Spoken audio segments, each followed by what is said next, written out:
at nagbabalik ang official Filipino coverage ng IEM Fall 2021. We are back with another quarterfinals game. Yun na nga, Astralis versus Fiend. Pero bago sa lahat, ako nga pala si Sneak Frog. Ray is gonna join us in a bit. She's just running a bit late.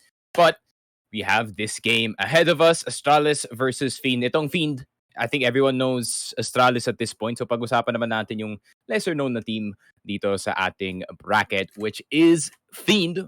I mean, I would say lesser known nga ang team na to. Pero lahat ng tournaments na nilalaroan nila in terms of the Tier 2 scene is very, very well documented. Especially yung mga Mirage games nila, which they have 23 maps on. But I think na-reveal na nga, I think, yung ating veto, which is gonna be Nuke Inferno Overpass, which is interesting kasi naka-first pick nga dito ang Fiend, but I think sa ban nila, they were looking to ban mga maps na Astralis would have a very guaranteed win. And looking like yung odds, dami nagsasabi nga na Astralis ang mananalo dito. And we're probably gonna know how dito sa first map. And first map, of course, is gonna be that Nuke. New revitalized Astralis is so good at this map na I would expect them to do really well on this. Yun na nga. We are now gonna start CT side on Fiend, T side para dito sa Astralis. And Astralis, they know how to play this T side well.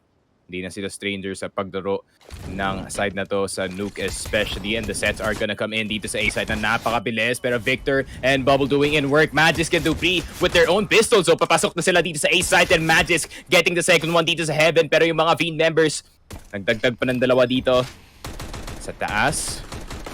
But that fast take from Astralis hindi na contain dito ng Fiend. And now they're stuck dito sa may Heaven area. Si Magisk na andito sa labas looking for those exit frags. Tamang poke lang, but not too much gained. Galing sa side ng Fiend, basta save na nila ang dalawang USP na nasa side nila. Probably save nila ang kanilang armor so they can get the SMGs going. And yeah, Astralis Classic T-side na naman dito sa Nuke. Fast take after the set nga. Ang lahat ng Molotovs and flashes na lumabas, diretso lang sila paloob. This new invigorated Astralis is really doing in work para dito sa Fiend. But that has only been the first round. So, di naman dapat masyadong minamadali dito ng Astralis ang kanilang mga panalo. But still, it should have been really good para dito sa side ng Fiend. Pero hindi yata napansin ni Bubble na meron na palang tao dito sa may main area. And Magisk got these free kills galing sa kanya nga. And yeah, really good job galing kay Magisk. Once again, the IGL for this team while Zip is out of commission. Or not, hindi pala si Zip, si Glaive is out of commission. So, we're gonna expect him to be leading that helm para dito sa Astralis squad. And then naman, leading the squad. Dumiretso na nga siya dito sa may secret na area. He's gonna try to find an opening.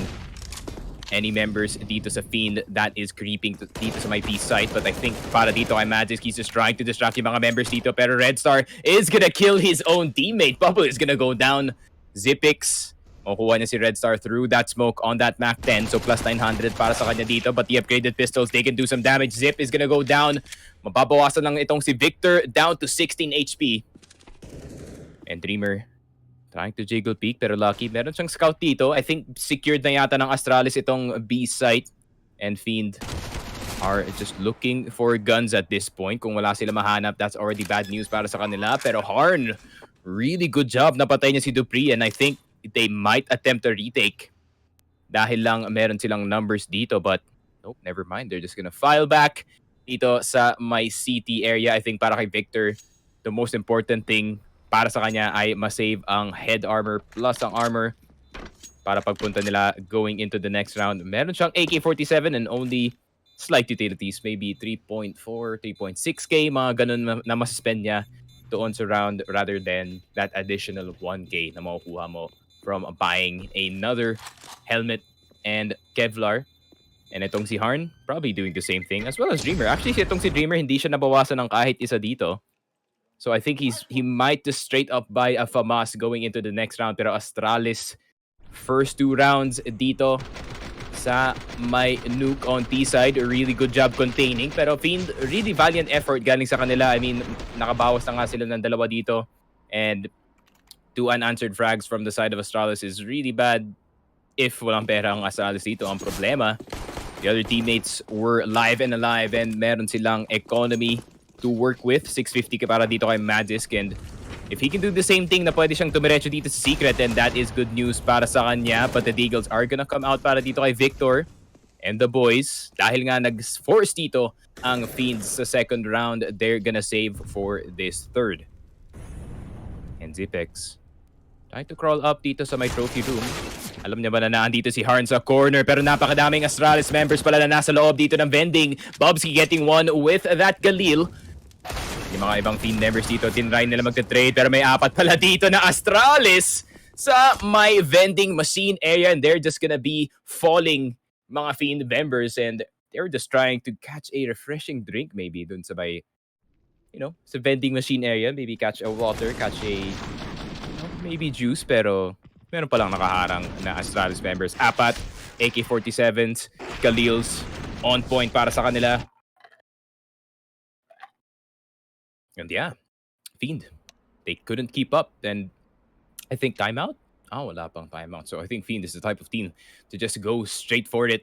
Wala nang timeout, just go streaking into the game.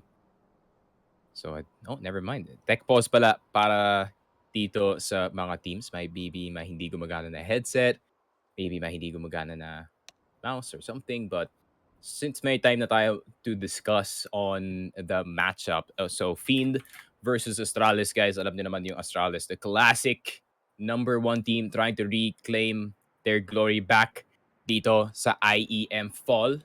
And Fiend, one of the 2 Tier 2 teams na nakapasok dito sa quarterfinals. Unfortunately, yung dalawang Tier 2 teams na yun, they were eliminated. Those Tier 2 teams were Copenhagen Wolves and yung Movistar Riders, who are playing for 5th and 6th tiebreaker, I think, dun sa may lower bracket. So yeah, really good luck to them. I think sila nga yung maglalaban going into the Saturday matches. Pero Astralis with that bye, and Fiend as well, meron na lang silang nabili dito sa next round. Lost bonus finally coming into effect. 4 M4s and an op para dito kay Red Star. Pero Victor with a blind shot on that M4. Nakakuha siya ng isa. Zipix is out. Magisk, 46 HP na lang dito. Tinry nila i-force yung entry dito sa may A site, pero hindi nagana. Red Star with the AWP. Lumipat na siya dito sa B. And yeah, I think Astralis stabilized once again dito.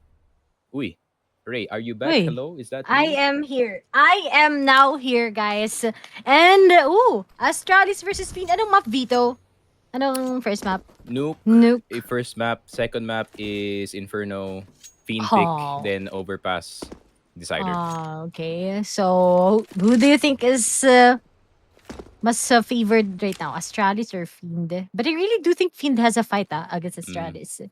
Cursed yung mga Tier 2 teams ngayon. So, yeah. I'm not really sure. Feeling ko Astralis. Just because they're Astralis. Okay, we gotta give it to that. But looks like, Astralis winning 3 consecutive round in their T side in Nuke.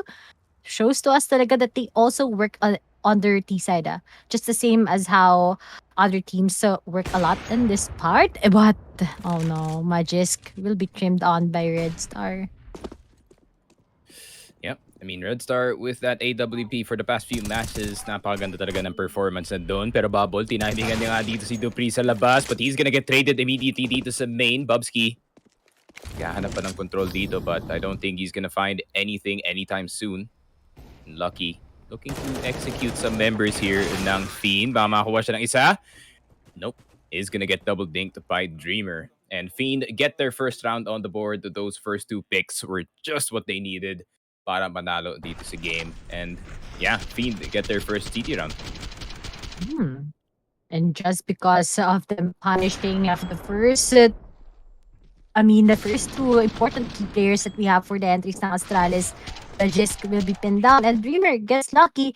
And so far, wala pang kill si Lucky as of now. Pero maybe it's just taking things slow wala pa rin talaga sila na-force na opt out of them, which is very important. And through the smoke with Chisk will be taken on by Red Star. I think this is it for Red Star. Unti-unti na talaga siya nag-pop off. Bobski though, ganda ng wallbang niya doon. Diretso papunta dito kay Victor, who's trying to defend itong door with that off angle sa site. But really good knowledge from this young player. Pero Fiend, mukhang stable pa naman yung defense nila dito. Oh.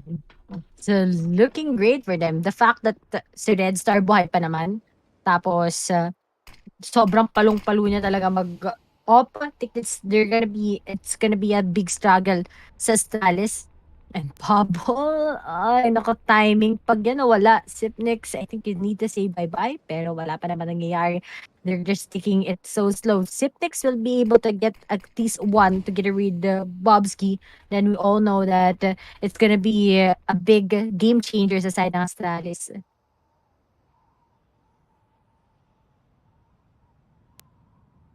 But looks like here it goes. Ang tagal ng pacing ng Astralis, 30 seconds. And I think that's where they're gonna be taking the moves na coming in from hot. Halo-halong flashes ngayon. And Bobski gets the frag. Takes on Harn. Pero 20 seconds chat. Here we have the pretty good flash coming from Lucky. Ooh. As he gets two. And we only have Dreamer at the site. And right now, he still makes a move. 10 seconds. They need to make out of it. Pero mukhang magbibina nga talaga sila kagad. And expects na siya. And that's it. Lucky gets the first frag. And that's gonna be the last frag also for this round. Umiinit na din ulit ang Astralis even if napapanish sila. Medyo masakit lang sa ulo yung nangyari kasi time is ticking. But at least, buhay pa rin naman sila. They were able to come out of it. And Bobski being this good very early on para dito sa Astralis is so important para sa kanila kasi siya talaga ang I think nag-change na yung roles dito ng Astralis a bit. Instead na si Bobski yung mag-hard entry dito, I think si Magisk na and si Dupree yung hard entries and letting Bobski, be that support player. I think mas komportable nga para sa kanya yung role na yan. And right now, the effectiveness is at an all-time high. Kaya nga nilagay siya dun sa role na yon in Astralis. No ops para sa kanila. So Lucky not gonna hold that 4750 gun, unfortunately. So I think baka yun din yung role ni Lucky for now since wala pa siyang op. But I think with what happened earlier, Lucky is making his own move. Pero yun nga lang, madaming nasayang yung Fiend doon that could have been favored them. And seems like Majest gets bubble, but Sipnix nga lang spotted on by Victor. He will be decked. Kaso the numbers game still, it's equal. And the control game, napunta na rin sa side ng Astralis. They have B side, so it's gonna force Harn to go back dito sa B. And magsa-start na yata yung move dito ng ramp player. Bobski is gonna take Harn immediately. And meron na silang control agad na B site. And mukhang Fiend not even gonna go remotely near B site. And Dupree, maghahanap siya ng mga frags. But I think if nakatakas naman dito si Victor and si Dreamer, not much of a problem. Pero Dupree, pwede ka magpawas ng mga members dito. Look at their economy. So, pag nawala pa sila ng M4 dito, that could be bad news. But nope, babalik na lang sila dito sa base. Wala na makakita sa kanila magtatago na sila. Dupree strives to, pero wala na din. Lucky. Hindi na nai-repick yan. Hindi na nai-repick yan. He saw the up. Nakatakot. He saw the up boom. Siya pa mapunish dun. And yep, kitang-kita mo naman, it's working for this guy. Ano kaya height ng mga to? Tatangkad nila tignan, no?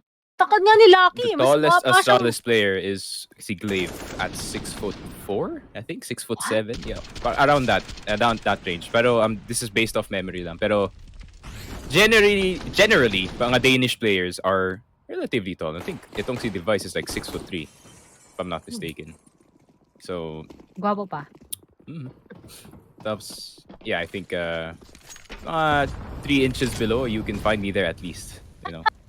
I'm really tall para dito sa Pinas, but man, pagpunta mo talaga dun sa like Sweden or any other Nordic countries, you really feel extra small.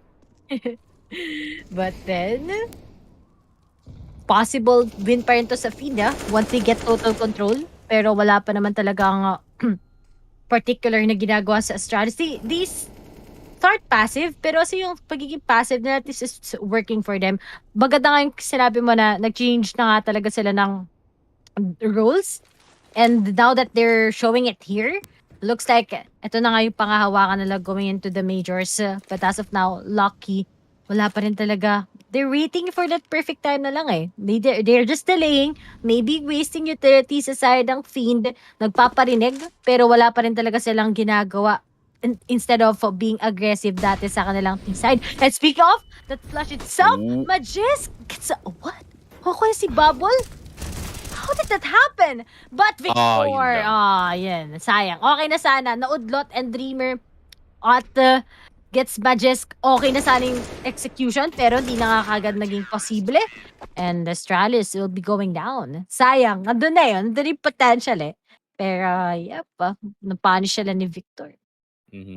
And yeah, really good punish galing dito kay Victor, not gonna lie. And itong si Magisk only finding that first kill. Hindi siya nag-push all the way dito sa vein, so akala talaga ni Lucky at ni Bubsky that they could just enter the site without, getting any flashes out galing sa side nila. So, unfortunate punish para dito sa Astralis, but Fiend collecting another round on the board. Good news para sa kanila. Their economy is gonna flourish a bit. So yun nga, medyo nagka-streak dito yung Astralis is gonna result in Fiend getting more of a loss bonus, and 3.5k, 4.3k, kahit tatalo sila dito, they can still bind to the next round.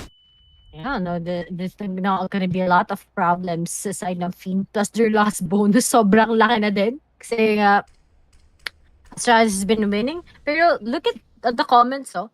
Lods, nasa Astralis na daw si Config. Rumors pa lang, pero wala na talaga siya sa complexity. Maybe. Tingnan natin if that's true. I'm just happy that complexity is finally gonna get Coldzera. I think that could be the solution, could be not, pero yun na nga. Complexity, hope you guys find your way with your new member. But Magisk finding Bubble dito sa my vents area and is gonna try to take the site. Really good flash, bulag na bulag dito si Harn, and he's gonna harness the power of that AK-47. He's gonna try to get Red Star as well, pero 16 HP na lang ang offer dito ng Fiend. Possible save na naman kasi every time na nagkaka-B control talaga yung Astralis dito, they just don't let go easily. And Fiend feeling the burn of Astralis dito sa my B side. That quick secret take really just sealed the deal para dito sa Fiend. And finally, if Astralis talaga nakakuha, pupunta sila sa B side instead of A, parati silang nananalo. Kasi alam nila na there's only two waiting at them at B, and it's so impossible of Fiend to actually go with the retake and then defuse it.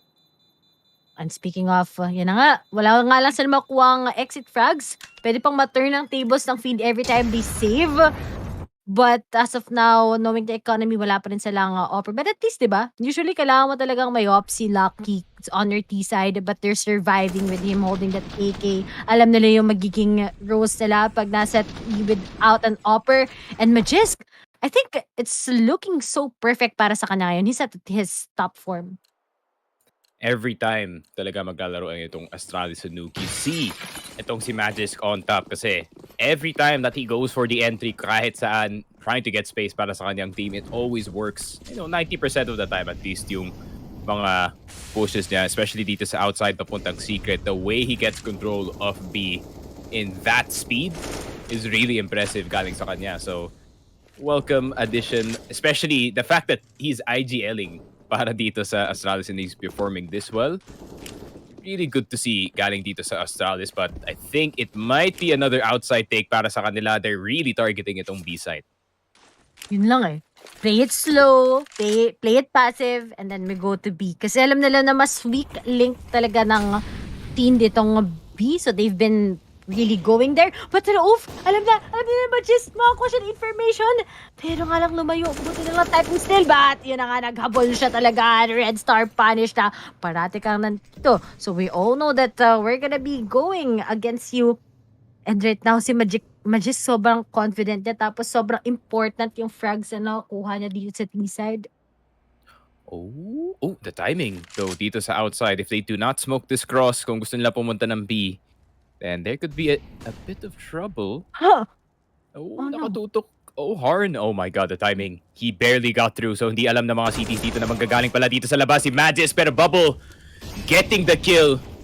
The second one, lucky in. Tignan natin, makakuha na ba yung damage dito? Bubble is gonna go down, pero meron pang dalawang tao dito sa site. Nag-drop na si Dreamer to play that hot angle. Pero Harn, yun lang, that double scope in, trying to be more accurate. Pero hindi niya kita ang mga push dito. Never mind, he's gonna get zip. Dupree, tatakbo na dito sa B. He's gonna get the plant. Yup, he gets the plants, but it's a really hard clutch para sa kanya. There's already 2 members chasing him dito sa may vent area. He has the angle dito sa stairs. He's gonna get one. May second push galing dito sa Fiend. Goes back to single door, pero Harn knows that he's gonna be there, and really good retake galing dito sa Fiend, but it was more of an early death para dito sa Astralis. Okay na sana ginawa ni Magis. Kaso nga lang, wala din siyang kasama. Tapos it was too late for them to go at A. Pero, mag-B na lang kayo. Astralis, wag nito yung isa. Hindi talaga medyo hindi favored sa kanila. Uy, pero ang cute naman ng pig dun sa harapan ni... Hindi ko alam kung sino yung player na yun. Hindi si Victor eh. Muna ka na. Bubble?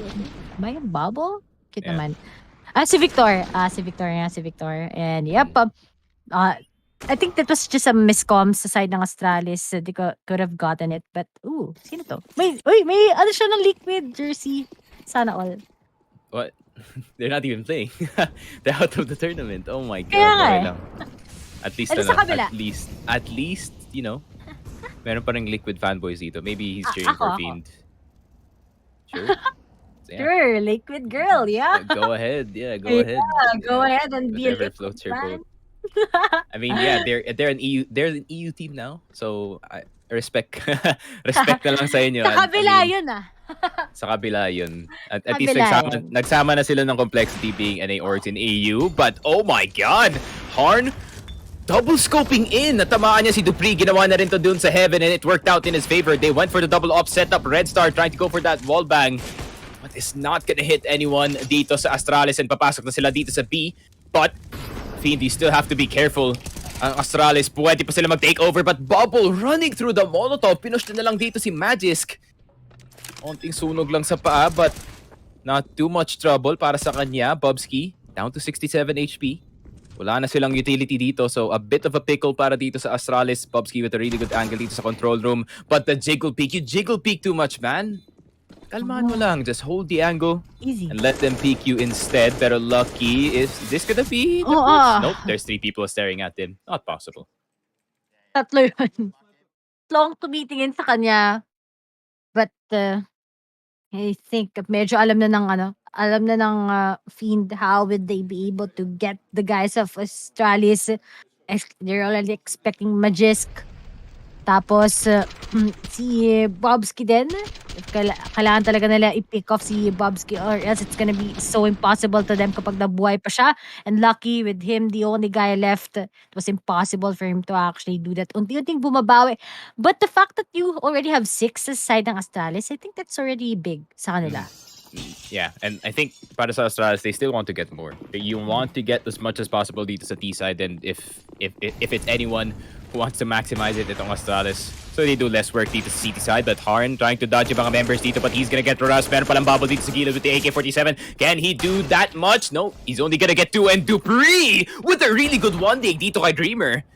But he gets taken down by Red Star, but overall, this is a good round para sa Astralis. So many guns out para sa Fiend. Victor gonna open the door into someone planting. Naging 1v1 bigla. Red Star can do this, and Magisk, he is not a stranger with that AWP and gets that 1v1.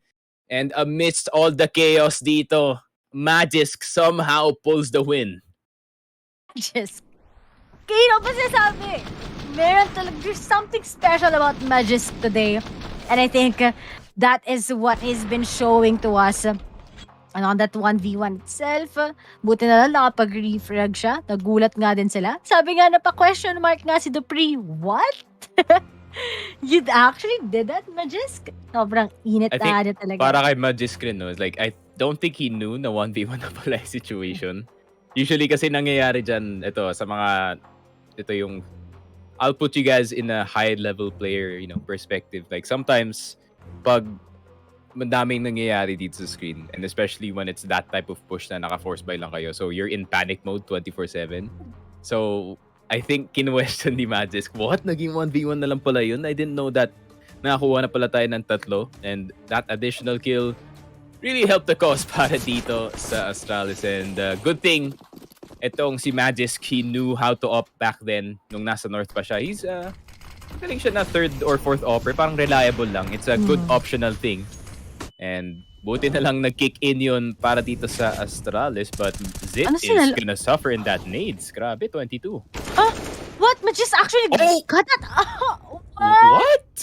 Bakit ganun? Astralis, hello?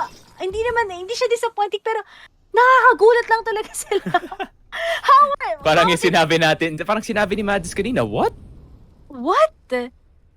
Ay, naku, di ko alam kung feel ko yung timing ng Astralis sobrang on point nila ngayon. I feel like itong si Magis tinakbo niya lang itong secret and somehow get red star. Sometimes it happens and it works para sa kanya. And I don't think in expected red star that there's gonna be a running dito. Teka lang, ring around the rosy dito sa may aircon. Pero dear Dreamer, yun lang, gets it on top dito sa may heaven area. And yun lang, naging 3v4 bigla. The pre-wa was that. Okay, I gotta give it to him. Napumunta agad siya ng nakapick siya agad. Dreamer! Jesus! Okay, at least we have that refrag coming in from Sipnix. They still have that one-man advantage versus Fiend.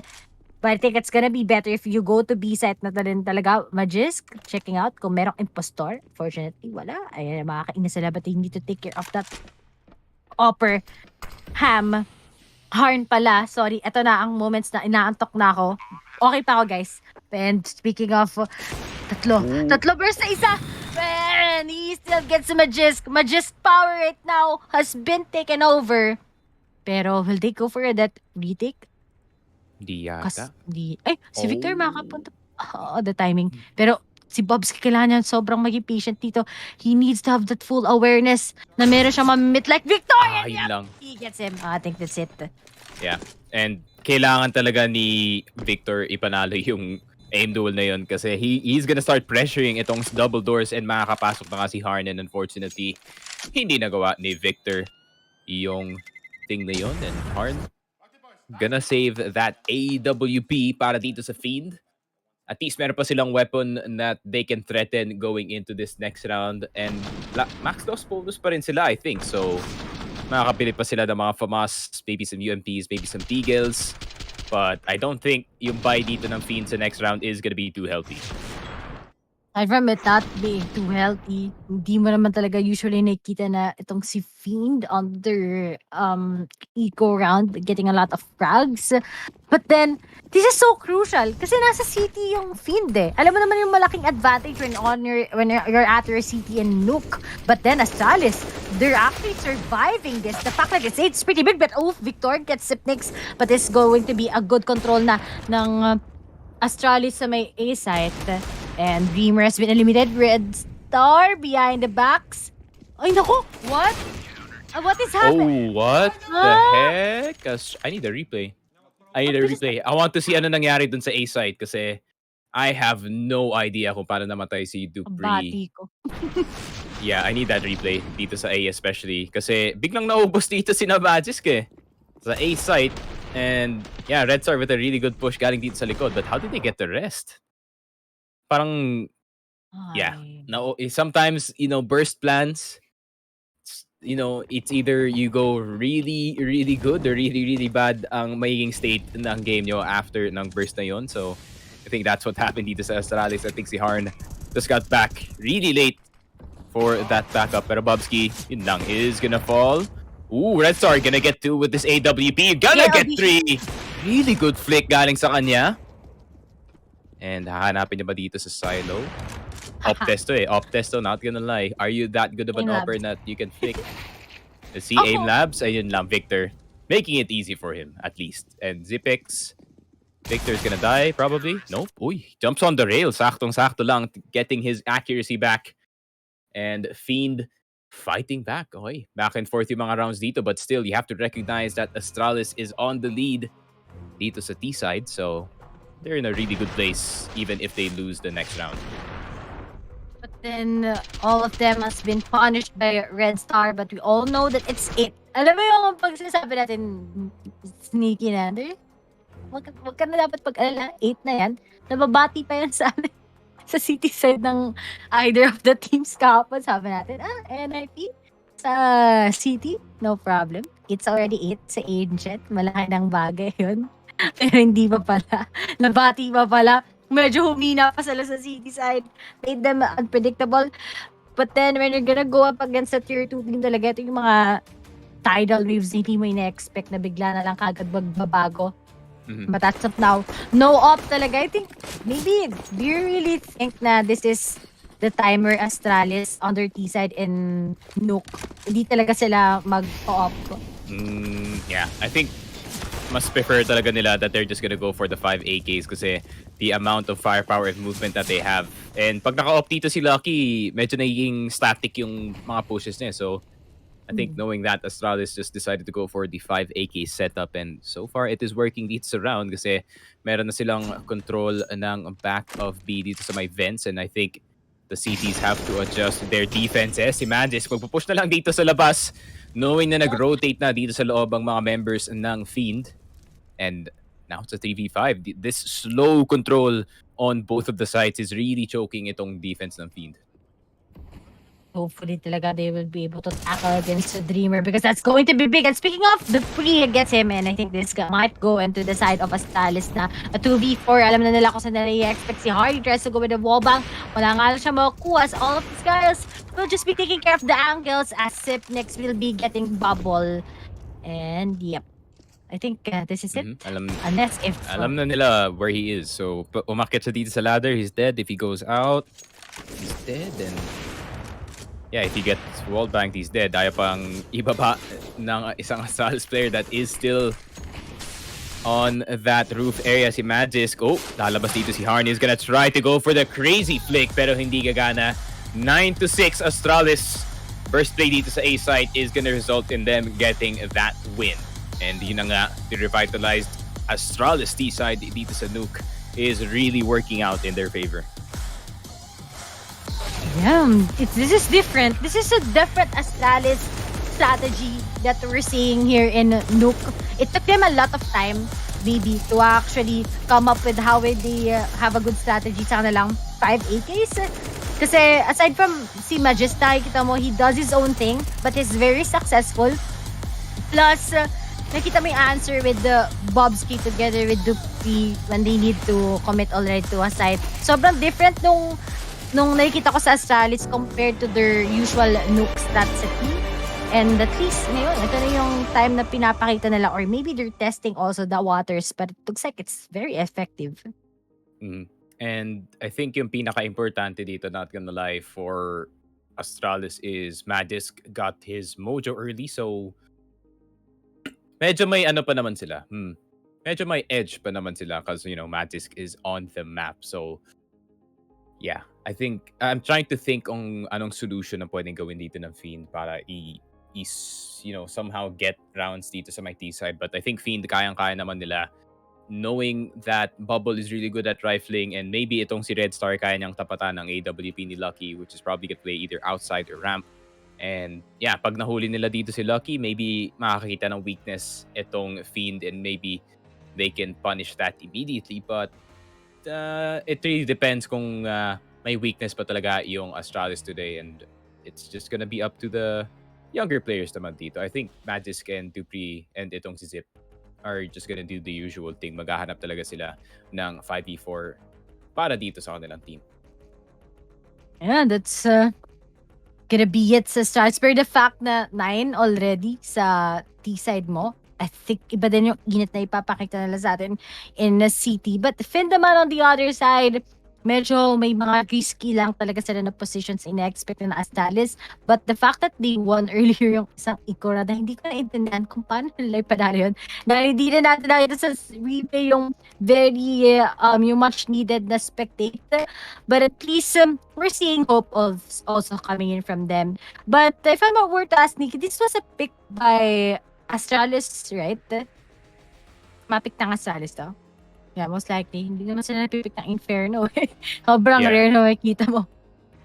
I think if it was NIP or si Device kung nandito pa siya, they can definitely pick Inferno. Pero they pick Nuke and Fiend got to pick side. So itong Fiend, inuna nila ang kanilang CT side and eventually they're going into T's. I think, that's the classic, strat ng mga team na don't really play this map often and really want to get that early momentum and maybe, try to get the upset going. Pero unfortunately, that 38% is really hitting para dito sa side ng Fiend and Astralis ever so consistent dito sa mapa na to. And yeah, every time they're just gonna show up.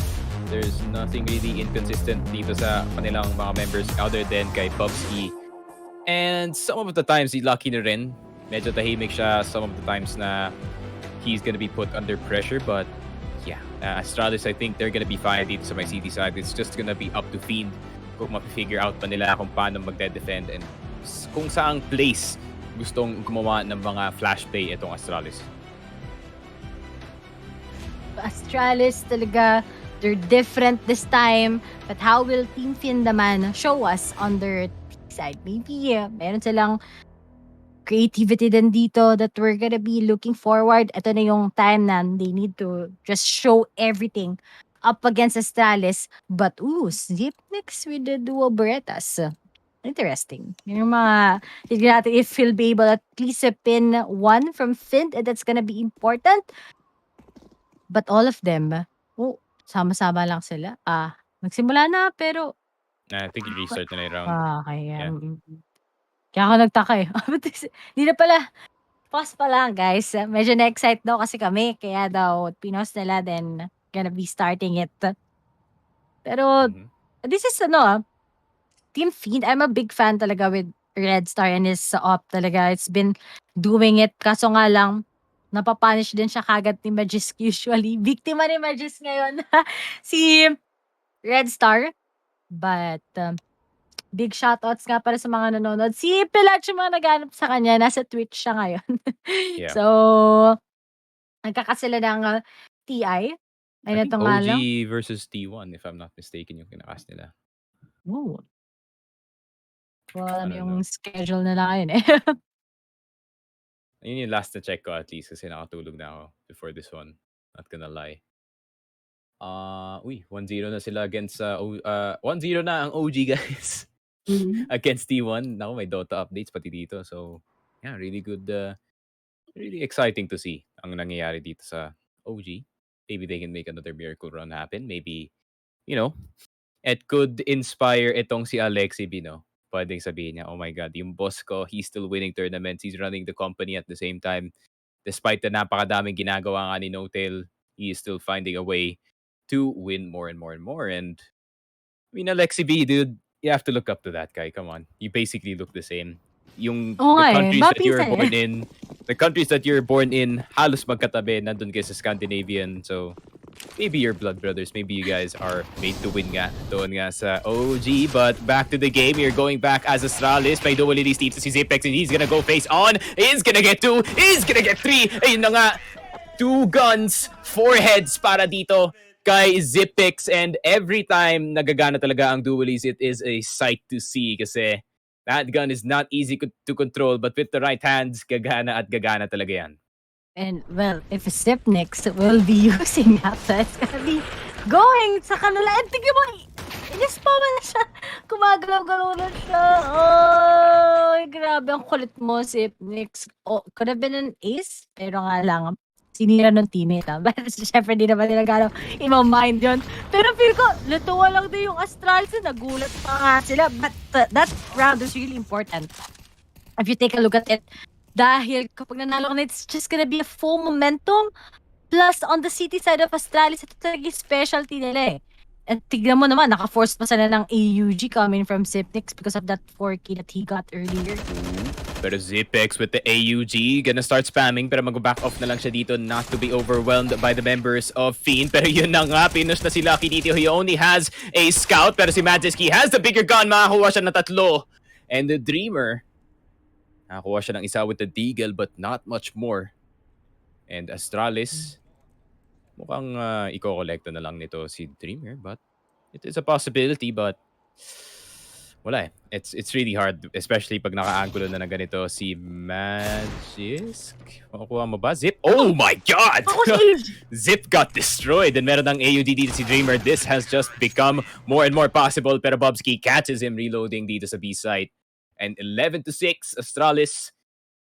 This might be the home stretch para sa kanila dito sa Nuke. Kamutikat pa sila dun Pag nakuha na kagad yung AUG tapos wala pa sila sa mismo, galing yun sa ramps, tingin ko possible pa sa kanila to actually get it. But now that hindi naman nag-force yung Fiend, pero marami silang ginastos din sa utilities, they will be buying out their digs. Astralis, malaki pa rin yung advantage nila ngayon. Makaka-force sila ng mga M4A1S nila. Oh my God. Oh, that was so bad. Oh, thank God for Lucky's teammates right now kasi kung hindi mainit si Magisk, this would be a world of trouble para sa kanila, but they recovered one immediately, but the A site is wide open para dito sa Fiend. Hindi nila alam to, but yeah, they can go into the A site and the only resistance na makukuha nila dito ay si Bubsky, who is in main.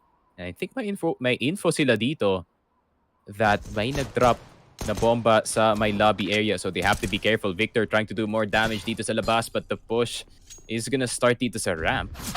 Bobsky is gonna get Dreamer. Isa-isa sila nagpo-push dito sa may hot area, and yun lang, nag-audition sila para dito kay Bobsky. And Bobsky using the angle. Tama, R6 angle lang tayo dito sa may pinto. Pero Bobsky does not get the kill. Dupree gets the kill with the MP9 and 900 plus para sa kanya. Or actually 600 pala since it's the MP9. And yeah, Astralis, to say the least, komportable sila dito.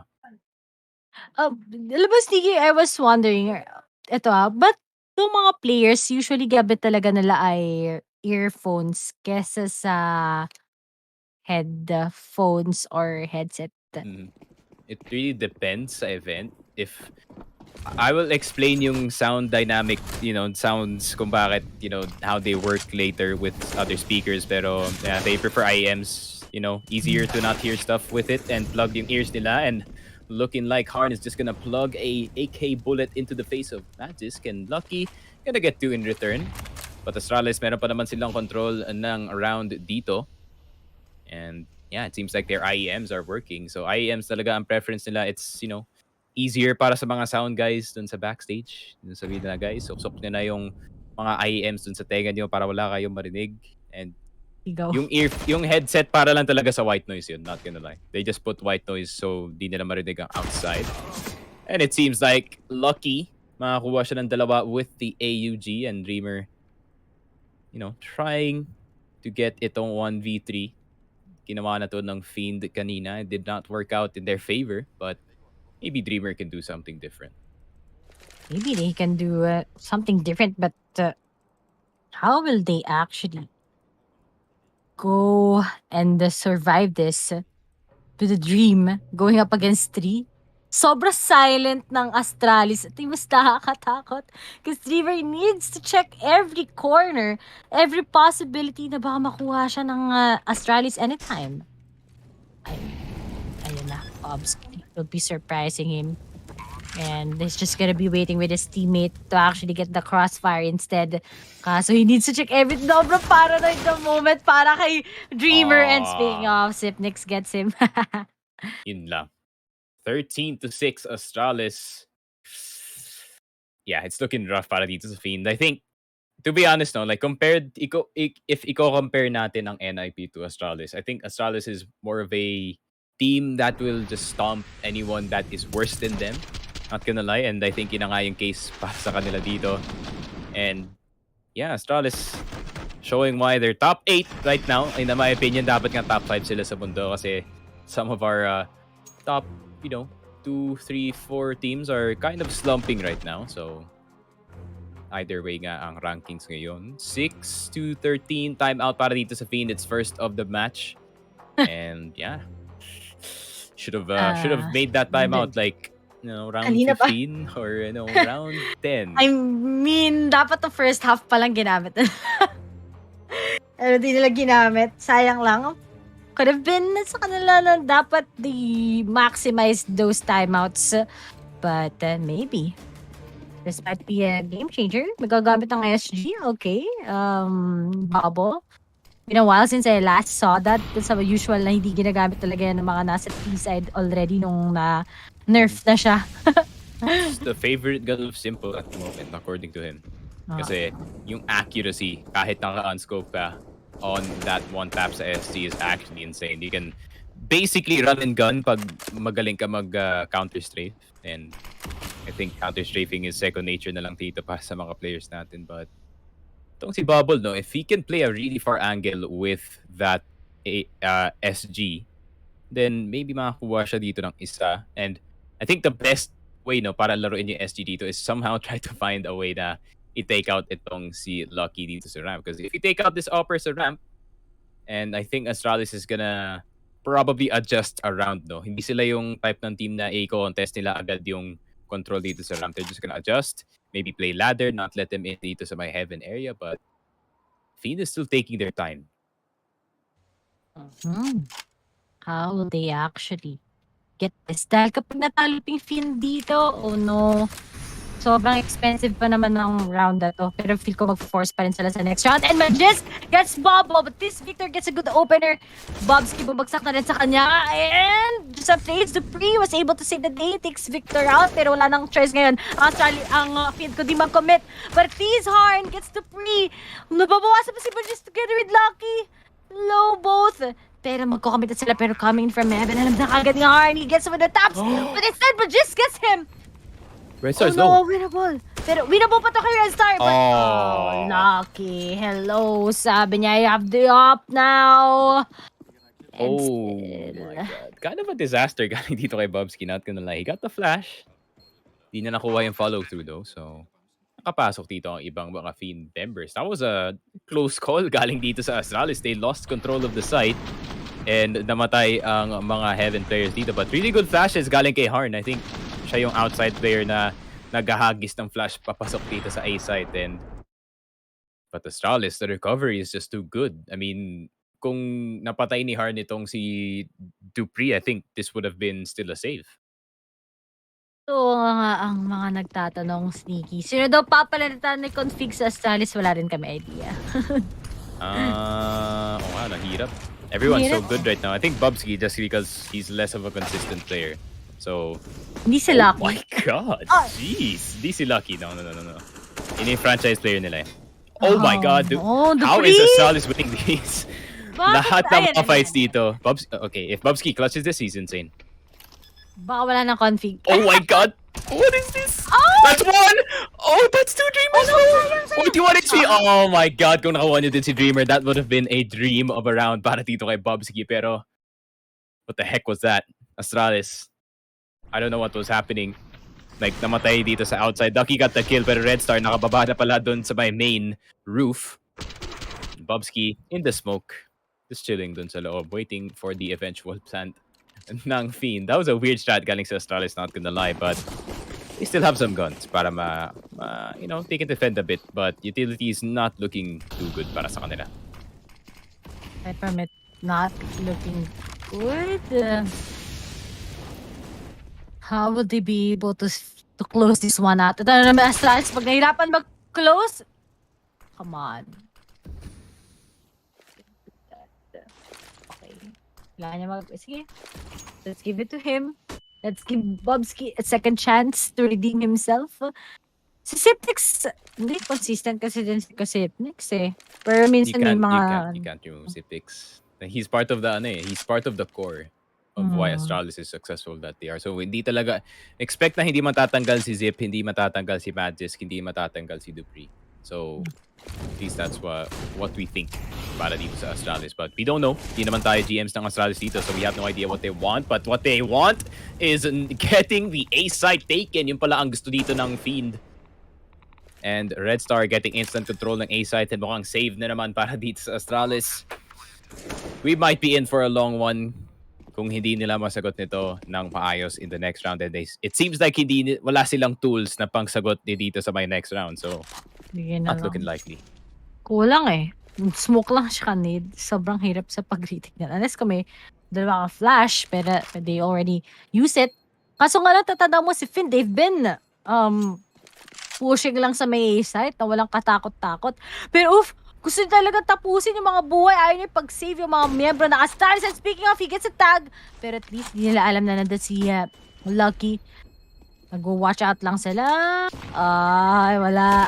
That's it. It's gonna be pushing. Pero Dreamer will be punished. He will be tagged. And that's it. Yeah, and Fiend failing to get any weapons from the side of Astralis dun nga sa kanilang base, pero they get the site instantly. Salamat na naman kay Harn with those flashes galing sa outside heaven. And Spider Mom looks proud, apparently. Alam mo kahapon may ahas na alaga. May ahas. May nagpo-flute sa ilong. Some dude wearing a Liquid jersey. I know, it's so weird, right? Pero, you know, Molotovs are going in dito sa A site, and I think Fiend is okay. I think in a nutshell, Ray, yung round na to is just basically gonna go to Fiend. Yeah. Fun game, CS. This is sometimes, yeah? Sometimes, you know, makikita mo na agad, ay, safe na to galing sa Astralis. So, you know, it be like that sometimes rounds. And Lucky and Zip, babalik na lang sila dun sa base. The CT privilege that you get to save your guns pag hindi kayo nanalo. And Fiend, yeah, looking like, you know, magpo-position lang sila.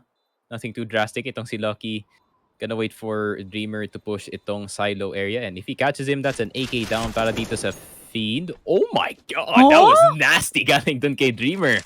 Getting the one tap dito kay Lucky, and Bubsky trying to retrieve that AUG before the bomb does explode. And yun lang, meron palang Harn dito sa labas, and they might use an AUG for this. Harn is going crazy with that AK-47, and recover ba nila? I don't think na-recover nila AK-47 doon. Oh, they did! Yep, they did. What? Nahawakan ni Sipnix. Hindi pa natapos yung buhay ni Sipnix. Time is up! Konti na lang sana. Panic yun eh. Like, alam mong 4 seconds na lang yung freeze bago mag-freeze time ulit, and you really want that AK-47. But onting bonus para dito sa Astralis, and they get some guns, except dito kay Lucky, who's gonna stick to that scout. Let's see if they're gonna be sticking that. Uy, ito na naman si Astralis ah. Hirap mag-close. Come on, guys. Okay, Sipnix taken on by Red Star. Lucky, will he be able to give a good answer? Para lang ma-defrag ang kanyang teammate. Pero medyo malayo-layo na yung mga miyembro ng Fiend. And instead of op, he will be taking that the M4 A1S. But Fiend haven't made the single decision yet on where they will be committing, but at least the total control might be a big possibility ng sa side ng Finn.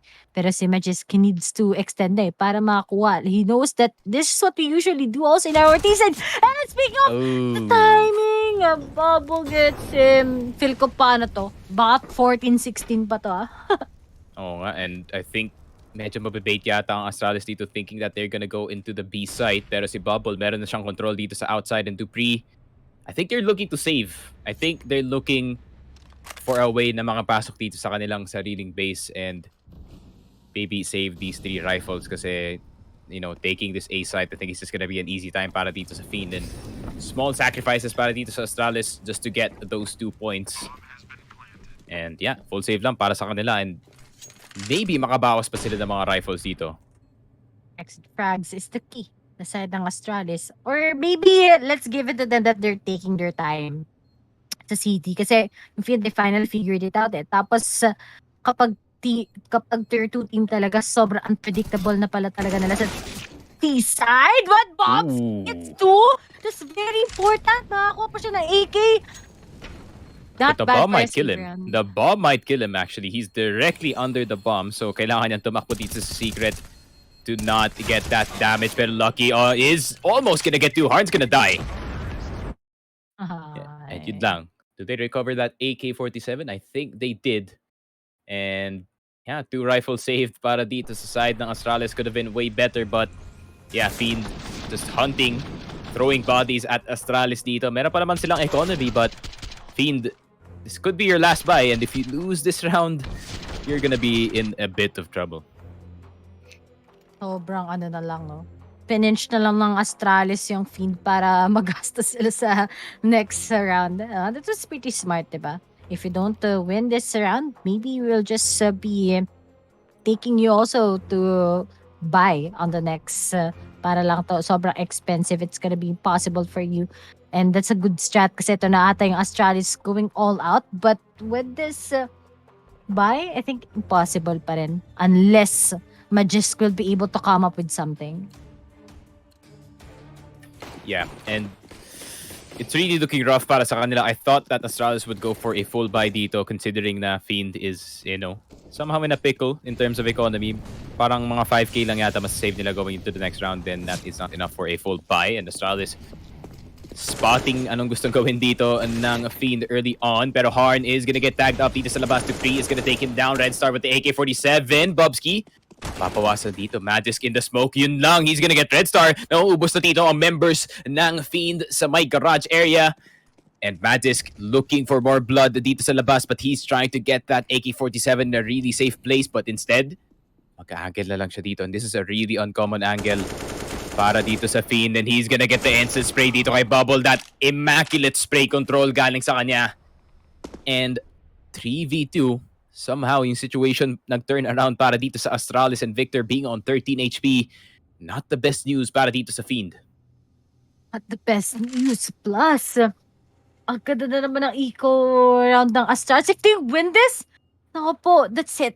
I think that's gonna be it. Kaso, Osip next. He holds this one. He gets it up! Will he be able to get that second? Pero sobrang importante nito. May unang Victor. 13 HP in a dream. Going up against dalawang nakatikin. We have Bobs with the AK. Time is ticking. He has that Molo also. Pero di na mababawasan at all. Si Sip next this time around. And they're just gonna be waiting for Victor. What are you gonna do, Victor? Lahat sila. Nakaabang lang ko sa nali-expect ikaw. I think that's it. Ano na to? Map point na. I won't be able to get the top. Alam na din ni Lucky. That's it.